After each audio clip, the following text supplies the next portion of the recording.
I think that every policy statement that comes out of the AAP should be like the Supreme Court. This is the Yeah, policy. This is the consensus policy.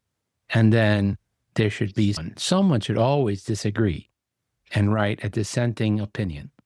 that's really interesting. And Yeah, they both should be published so people have an opportunity to say, okay, in my practice with my patient, with this patient in this day, I'm going to do this, not that. Or, yeah, I'm going to do what they said. It seems to yeah. work.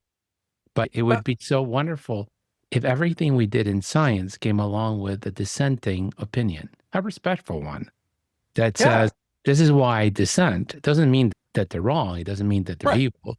I just dissent because of this. Maybe people should pay attention to this and that. I was just really, because that's how science advances.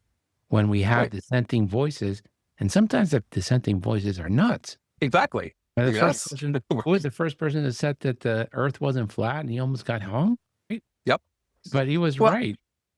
exactly. And it's interesting. I never thought about it in the realm of policy statement, but I think you hit on a really good point, Herb. I think there is not so much to that degree, but because it's going on right now, if you've ever been to the AAP's, what used to be the annual leadership forum, it's now the annual leadership conference where they go through the process of resolutions, right? So there is that process where you can locally dissent and they have the reference committee calls. And then if you're one of the voting persons at the meeting, it's a give and take back and forth, pro con, and the academy has it there, but that's a very interesting thought to have like a dissenting opinion on a policy statement. Yeah. Not that I read a lot of the Supreme Court opinions, but once in a while, like this last one on the task force on preventive services. Yeah.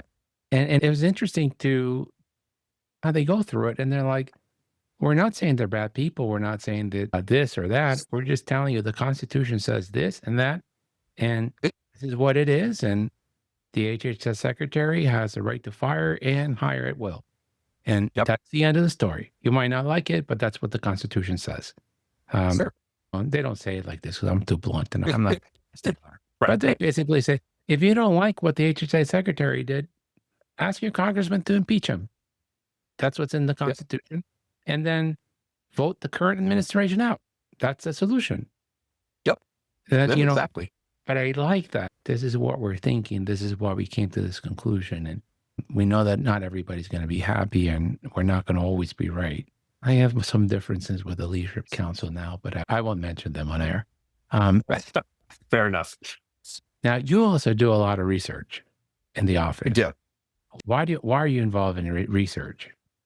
Clinical research in our office goes back, almost 25 years. And the person that really brought it to our office was my very first managing partner before our current managing partner. And really, when we decided to do it, and then I took over and I said our site PI. So we do clinically sponsored trials. We do what we do. So most of our trials over the years have involved mostly vaccine trials. We've done some infant formula trials. We've some medication trials. We've done some asthma, some GERD, some constipation. We've actually done some device trials. There's one that never came to fruition where it was collecting spit to diagnose strep throat. They did some interesting things and they would have to chew on a piece of cotton. It was very interesting.